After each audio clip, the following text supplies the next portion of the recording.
नमो नमो तुलसा महारानी, नमो नमो हर की पटरानी। नमस्कार, स्वागत है आप सभी का हमारे YouTube चैनल में। आज के इस वीडियो में आप श्रवण करेंगे उत्पन्ना एकादशी द्वादशी पारणा के समय तुलसी माता की कथा। द्वादशी के दिन एकादशी व्रत पारण करने से पहले माँ तुलसी की कथा श्रवण करने से, उनकी पूजा अर्चना करने से भगवान लक्ष्मी नारायण की विशेष कृपा प्राप्त होती है। तो एक बार प्रेम से कहिए, बोलिए विष्णु भगवान की जय, सालग्राम भगवान की जय, तुलसा महारानी की जय। तुलसी जी से जुड़ी हुई वैसे तो बहुत सी कथाएं प्रचलित हैं। श्रीमद् देवी भागवत पुराण में इनके अवतरण की दिव्य लीला कथा बताई गई है। एक बार भगवान शिव ने अपने तेज को समुद्र में फेंक दिया था। उससे एक महान तेजस्वी बालक ने जन्म लिया। यह बालक आगे चलकर जालंधर के नाम से विख्यात हुआ और पराक्रमी दैत्य राजा बना। इसकी राजधानी का नाम जालंधर नगरी था।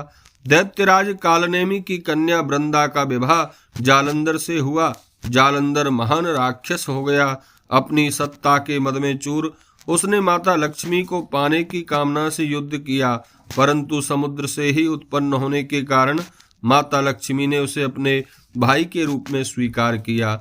वहां से पराजित होकर वह देवी पार्वती को पाने की लालसा से कैलाश पर्वत पर गया। भगवान देवादिदेव शिव का ही रूप धर वह माता पार्वती के समीप गया, परंतु मां पार्वती अपनी योग माया के बल से उसे तुरंत पहचान गईं तथा वहां से अंतर ध्यान हो गईं।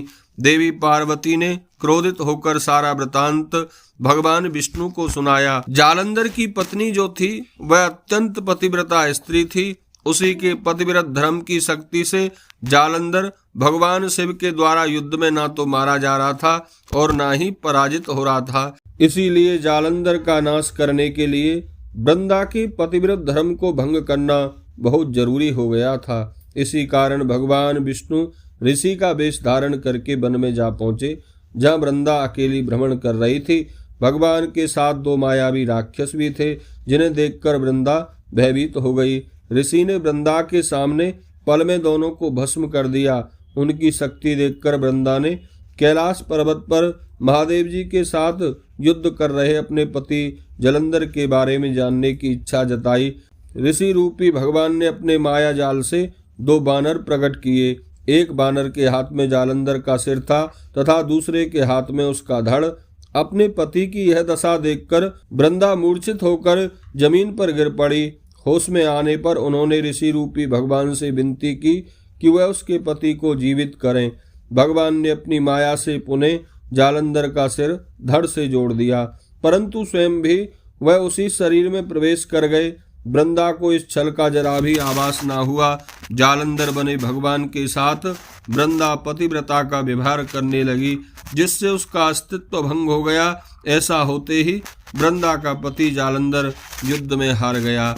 इसी कारण इस सारी लीला का जब वृंदा को पता चला तो उसने क्रोधित होकर भगवान विष्णु को शिला होने का श्राप दे दिया तथा स्वयं सती हो गई।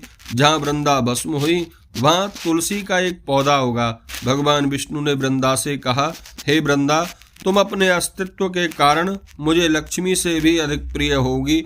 अब तुम तुलसी के रूप में सदा मेरे साथ रहोगी। जो भी मनुष्य मेरे सालग्राम रूप के साथ तुलसी का विवाह करेगा उसे इस लोक और परलोक में विपुल यश की प्राप्ति होगी। जिस घर में तुलसी होती है वहाँ यम के दूत कभी नहीं आते।